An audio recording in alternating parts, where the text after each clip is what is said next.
una terrible historia, realmente una tragedia, vivida por niños, niñas y adolescentes con discapacidad auditiva, sordos e hipoacúsicos, institucionalizados, provenientes de familias pobres, con problemas familiares terribles, condiciones todas estas que fueron tenidas en cuenta para hacerlos víctimas. ¿Qué pasa cuando el mal, en lugar de ser castigado, es mantenido oculto? ¿Cuánto tarda en volver a emerger? ¿Qué oscuras consecuencias puede traer el hecho de que un grupo de delincuentes terminen siendo avalados y protegidos por una de las organizaciones más poderosas del mundo? ¿Y qué pasa cuando esos delincuentes se abalanzan sobre el sector más débil de la sociedad? De eso vamos a hablar en este informe, de eso y de otras tantas cosas. Hoy vamos a conocer un caso que fue descrito como una tragedia que perduró durante décadas. Sin embargo, y tras lo que se descubriría, podemos afirmar que no se trató de una tragedia, sino de un pacto criminal.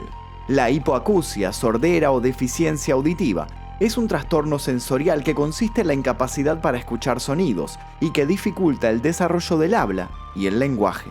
Una persona que tiene hipoacusia es una persona con cierto grado de vulnerabilidad frente a un mundo que muchas veces no está preparado para seres no oyentes. Si una persona con hipoacusia no logra contar con la herramienta de la comunicación, sus derechos se pierden progresivamente, dado que esa persona termina invisibilizada. Estando al tanto de esas necesidades básicas a veces inconclusas, fue que un grupo de monstruos trazó una trampa mortal. Así como la casa de la bruja de Hansel y Gretel era de dulces para tentar a los pequeños, un grupo de hombres y mujeres avalados por la iglesia abrieron un instituto educativo simulando traer las respuestas que las personas hipoacúsicas necesitaban. En realidad traían consigo el mismísimo infierno. Hoy vamos a hablar de un caso que conmocionó a su país de origen, pero que también paralizó al mundo. Un caso que puso en evidencia el modo en que grandes jerarcas eclesiásticos se dedican no solo a encubrir abusadores seriales, sino que a ofrecerles lugares de poder para que puedan acceder a nuevas víctimas. Bienvenidos al oscuro caso del Instituto Próbolo. Antes de comenzar me gustaría que me cuenten si lo conocían a este caso, si lo habían escuchado nombrar, porque tuvo bastante repercusión en los medios de comunicación, y si tienen algún dato para aportar, déjenlo aquí debajo. Así también los invito a dejar sugerencias para casos similares. Estamos centrándonos en muchos de estos casos de curas y de cosas oscuras de la iglesia, así que si tienen algún caso de este estilo para recomendar, para que cubramos en este canal, escríbanlo aquí debajo en los comentarios. Así los invito también a dejar su like, suscribirse y activar notificaciones. Comencemos.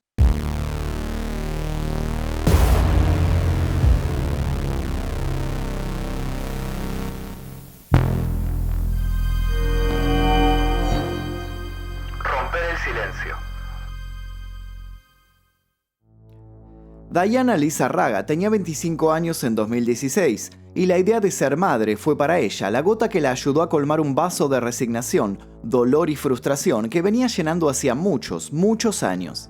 Diana es hipoacúsica y pasó parte de su infancia y adolescencia en el Instituto Próbolo de Mendoza, en Argentina, un instituto que para ese entonces poseía una reputación global altísima.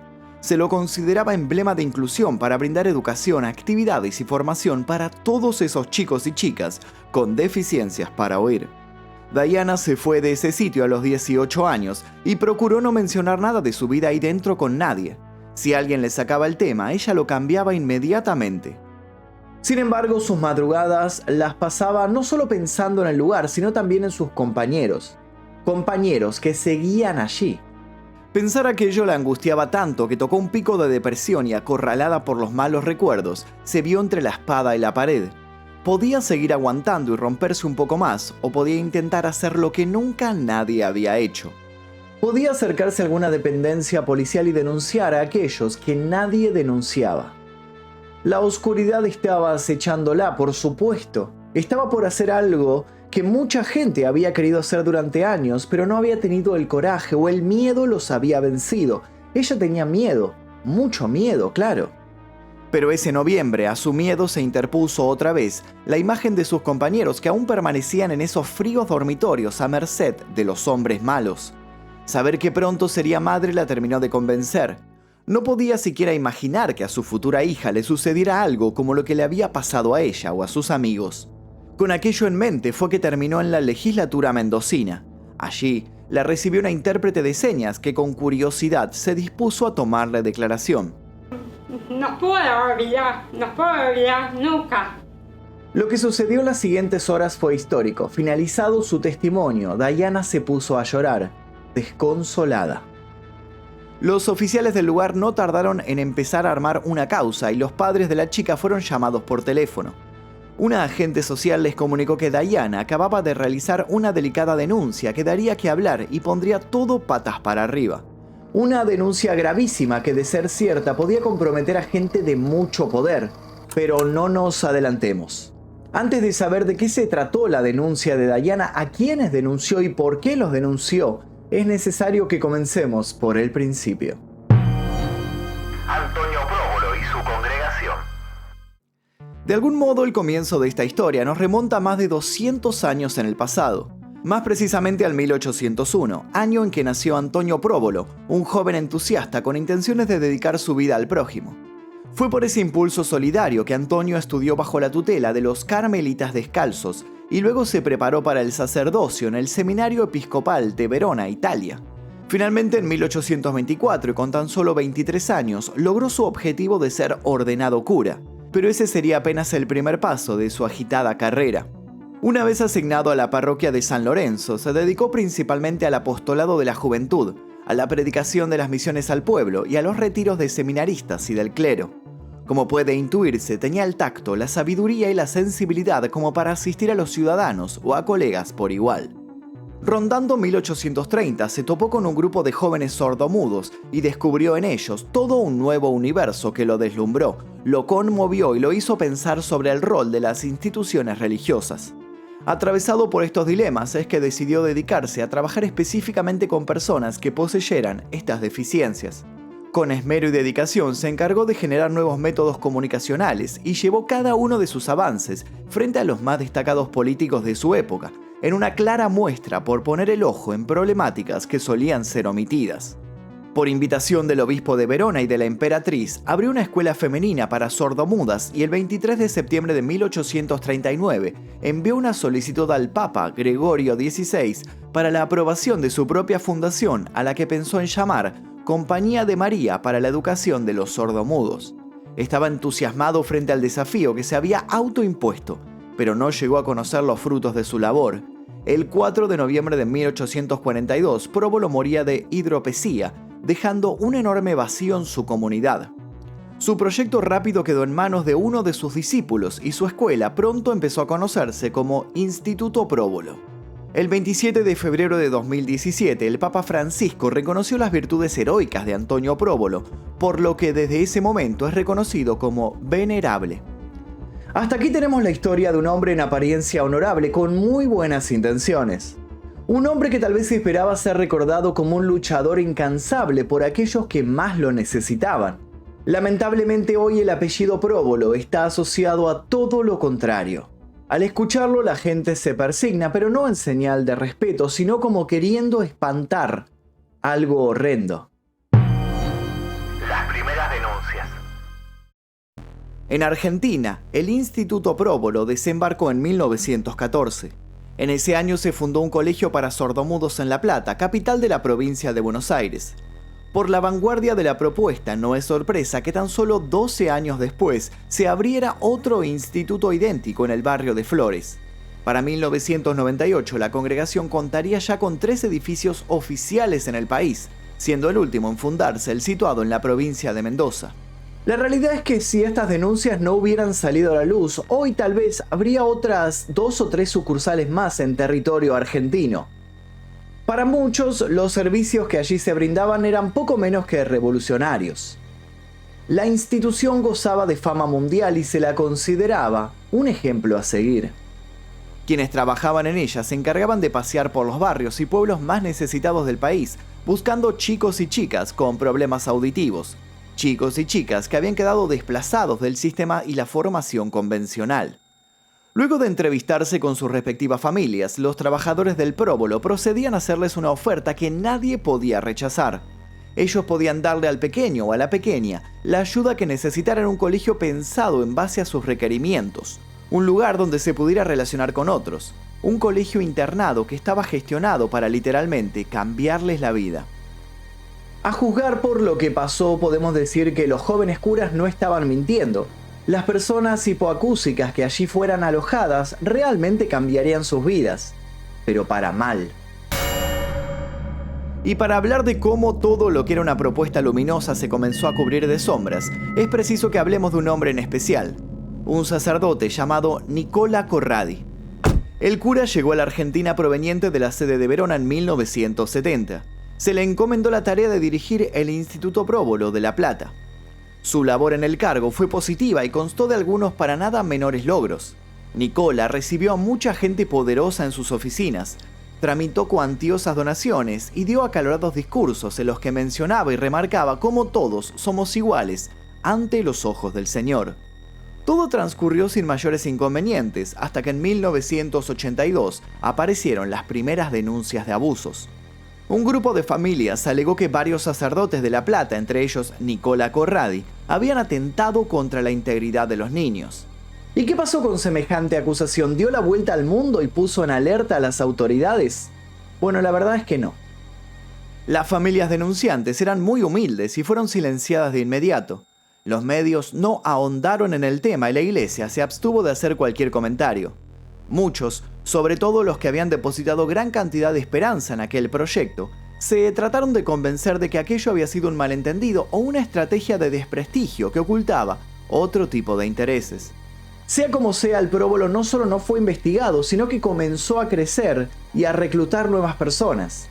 Cuando se inauguró el edificio en Luján de Cuyo, en Mendoza, Nicola fue premiado con la dirección del sitio. Quienes lo despidieron de La Plata se cansaron de repetir que no había hombre más indicado para una tarea tan delicada y humanitaria. Así, el cura fue recibido con aplausos, con besos, con abrazos y pancartas cuando llegó a su destino. Miles de familias lloraron emocionadas, pensando que la presencia de Nicola traería algo de justicia a sus tierras. No sabía que la tempestad estaba a punto de desatarse sobre los internos. Los antecedentes de Corradi.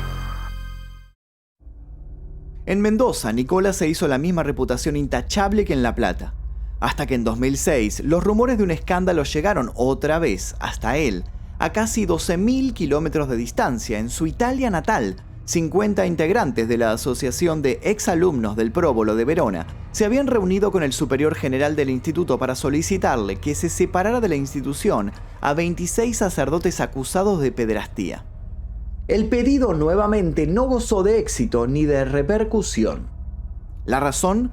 Con total frialdad, la ley italiana esbozó que con culpa o sin ella, los supuestos delitos de los curas ya habían prescrito. El tiempo había pasado. Nada podía hacerse. Esta actitud tan poco empática y carente de sentido enfureció a una parte de la población que empezó a hacer sus propias averiguaciones. Esta presión social hizo que en 2009 se llegara a conocer el caso de otros 15 exalumnos que aseguraron haber sufrido abusos entre 1954 y 1984. Nuevamente la justicia decidió hacer oídos sordos, amparándose en los años transcurridos entre el delito y la denuncia. Pero investigadores más curiosos abogaron por acceder a la lista de presuntos delincuentes sexuales y finalmente lo consiguieron. Quedaron atónitos cuando descubrieron que había allí un nombre por demás reconocido. El nombre de un cura que no solo seguía trabajando para la iglesia, sino que era constantemente premiado por la misma. Ya deben saber de quién hablo. Sí, de Nicola Corradi. Esta vez, las alarmas sí llegaron a dispararse y la pregunta de rigor no se hizo esperar. ¿Acaso Nicola había sido trasladado de Italia a Argentina justamente por tener un comportamiento indeseado? ¿Lo habían mandado fuera del país para salvarlo de que lo atraparan? ¿Era capaz la iglesia de hacer algo así?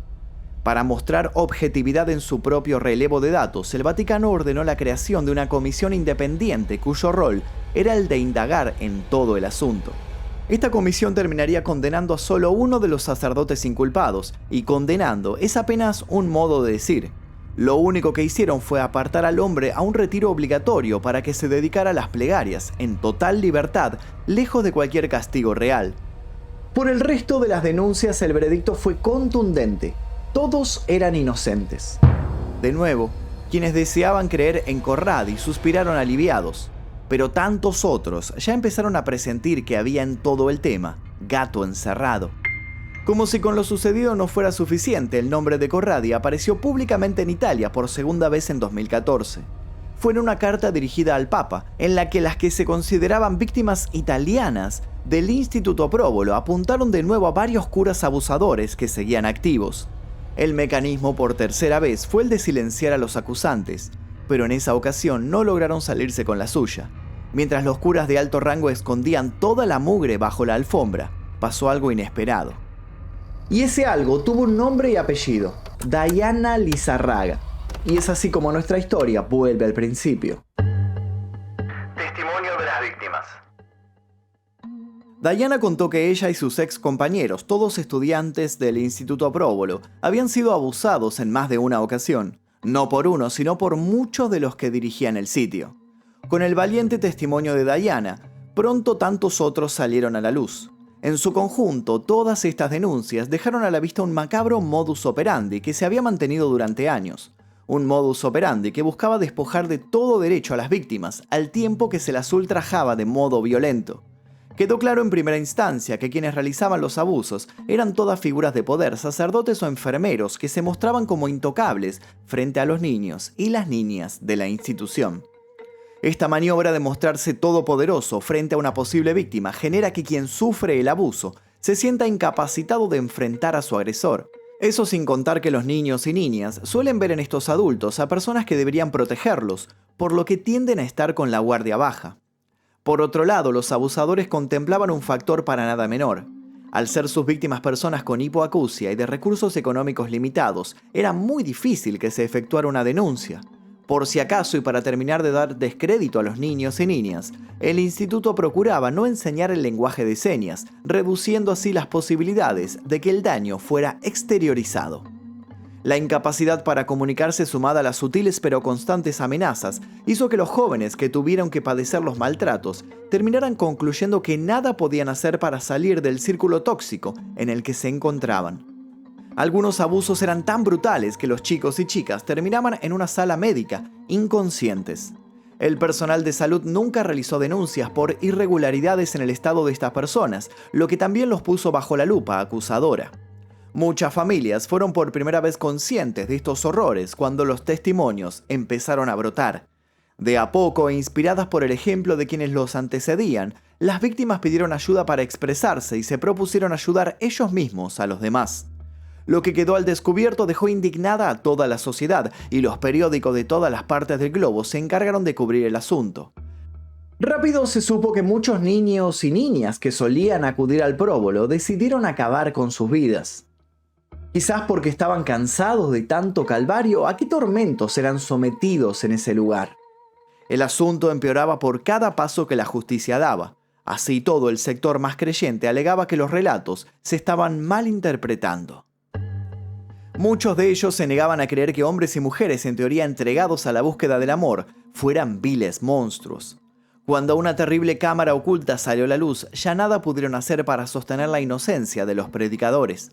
Cuando esa cámara oculta se hizo pública, todo se desmoronó para ellos. La cámara oculta. Cuando se recolectaron más de 2 docenas de acusaciones, se abrió la causa por abusos sexuales en el próbolo de Mendoza. De inmediato, el arzobispado de aquella provincia sostuvo que desconocía los antecedentes del cura italiano Nicola Corradi.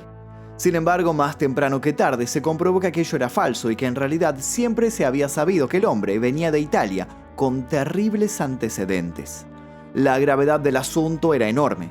Muchas personas habían sido conscientes de que Corradi era un potencial peligro para los niños y las niñas, y así todo lo habían puesto al mando de una institución donde los infantes estaban particularmente desprotegidos.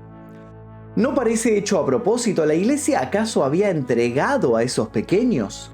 En medio de la candente polémica, una cámara oculta se sumó al conflicto. Un video que fue grabado de incógnito por un periodista que se hizo pasar por un exalumno del próbolo y se acercó a hablar con un cura italiano que se encontraba internado. En el video el hombre reconocía sin rodeos que la institución había enviado a Argentina a curas que habían sido acusados de abusos en la sede educativa en Verona, en el norte del país. En el resto de los 13 minutos que dura el material, el ex sacerdote también admite que mantener relaciones con los niños era algo habitual que todos realizaban y que se consideraba más una travesura que un pecado. Tras la publicación y viralización de este estremecedor material, el Vaticano tomó su primera acción oficial respecto de los abusos y envió a 2 sacerdotes argentinos a investigar lo ocurrido en Mendoza. El vicario judicial Dante Simón, uno de esos responsables de realizar la recolección de datos, pidió la aplicación de la máxima pena para Corradi y otro de los curas y propuso que ambos fueran despojados de sus vestiduras. El otro de los hombres destinado a la investigación fue denunciado por una de las querellas por encubrimiento. Con este panorama por delante, con una iglesia que parecía mirar para otro lado y con toda la sociedad expectante, se llevaron a cabo los tan ansiados juicios. Los juicios. En 2018, el monaguillo Jorge Bordón se declaró culpable de 11 cargos de abuso en un juicio abreviado y fue condenado a 10 años de prisión. Un año más tarde, el 25 de agosto de 2019, se inició el juicio oral conocido como próbolo, el que tuvo en el banquillo al ya mencionado Nicola Corradi, al cura Horacio Corbacho y al jardinero Armando Gómez. Los 3 llegaron acusados de abuso y corrupción por un total de 15 hechos de abuso y corrupción de menores. El caso significó todo un desafío no solo por la delicadeza del mismo, sino porque se descubrió que todo el sistema judicial no estaba del todo preparado para tratar con personas hipoacúsicas. El modo de tomar testimonios implicó la adaptación de prácticas habituales a otras más inclusivas. Esto llevó a que se analizaran las discriminaciones que presentaba nuestro actual modo de educación-comunicación, casi puramente oralista. De un modo o de otro, solventando todas estas primeras dificultades, sobraron pruebas para demostrar la sistematicidad con la que se cometieron los abusos dentro del Instituto Próbolo. Esta sistematicidad implicaba, para poder funcionar, de la ayuda de terceros que o bien encubrieron o bien decidieron hacer la vista gorda con lo que estaba pasando. En definitiva, al comprobarse la pesadilla ocurrida en el Próbolo, se estaba afirmando sin más una extensa cadena de complicidades. Condenas. Finalmente, después de 3 meses de juicio y la declaración de 90 testigos, el 25 de noviembre de 2019 Corradi fue condenado a 42 años de sentencia, Corbacho a 45 y Gómez a 18.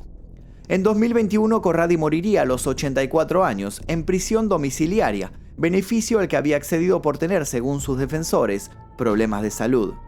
Es importante remarcar que si bien la medida fue histórica para la Argentina, dado que nunca en el país se había dictado una sentencia tan alta para curas, ni Corradi ni Corbacho fueron expulsados del sacerdocio. Para el ex cura y escritor Adrián Vitali, las razones por las cuales la Iglesia Católica ha podido convivir con los abusos que se producen en su seno, hay que buscarlas en la concepción que la institución tiene del cuerpo. Para la Iglesia el cuerpo no es tan importante como el alma, y como lo que hay que salvar es el alma, lo que le sucede al cuerpo se resuelve en la confesión. Esta concepción ha avalado las perversiones de hombres y mujeres a lo largo de cientos de años.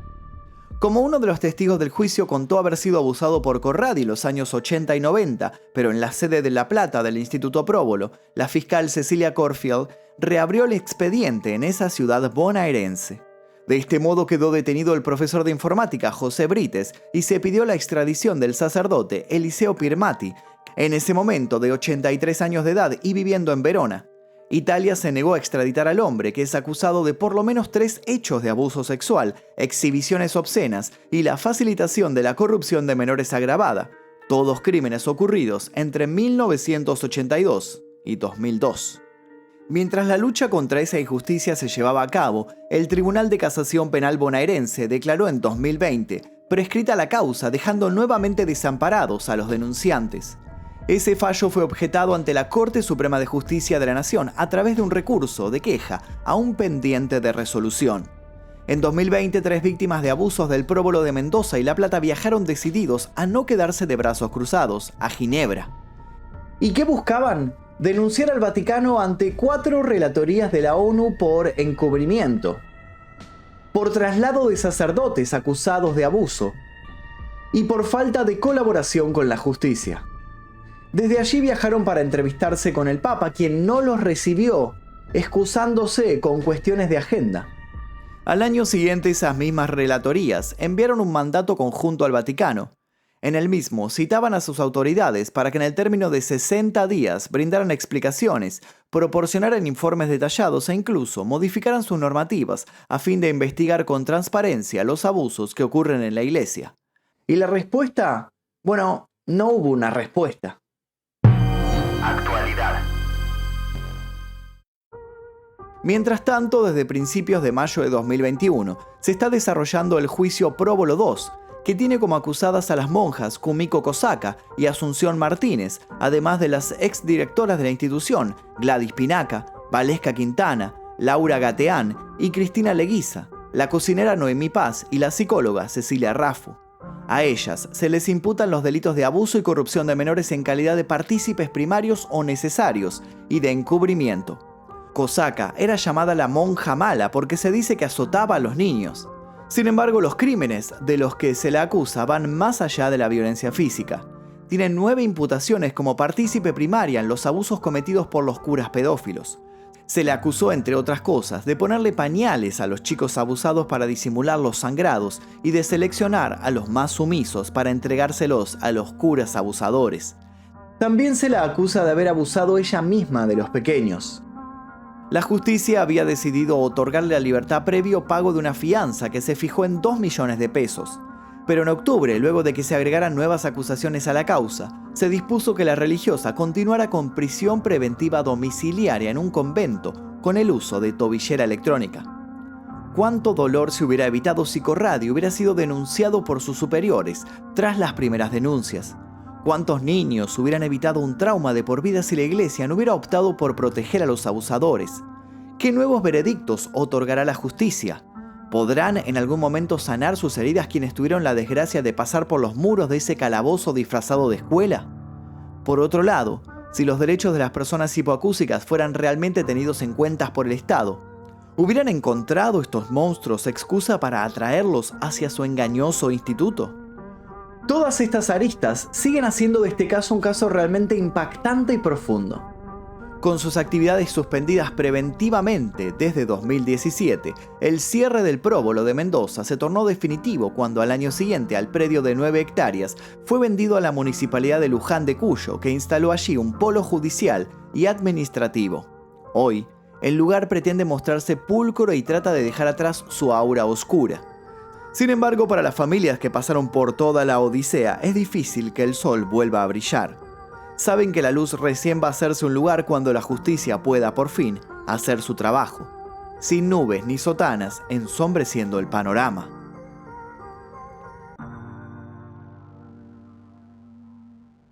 Y hasta aquí el video del día de hoy. Espero que les haya interesado la historia del Instituto Próbolo, un caso terrible, horrible.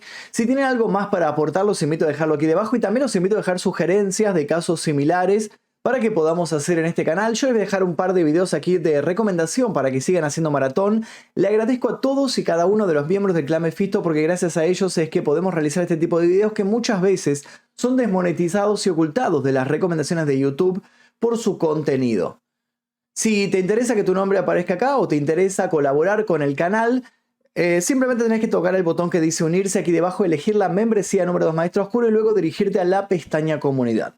Sin nada más que decir, me despido. Mi nombre es Magnum Mephisto y nos veremos seguramente en el próximo video. Adiós.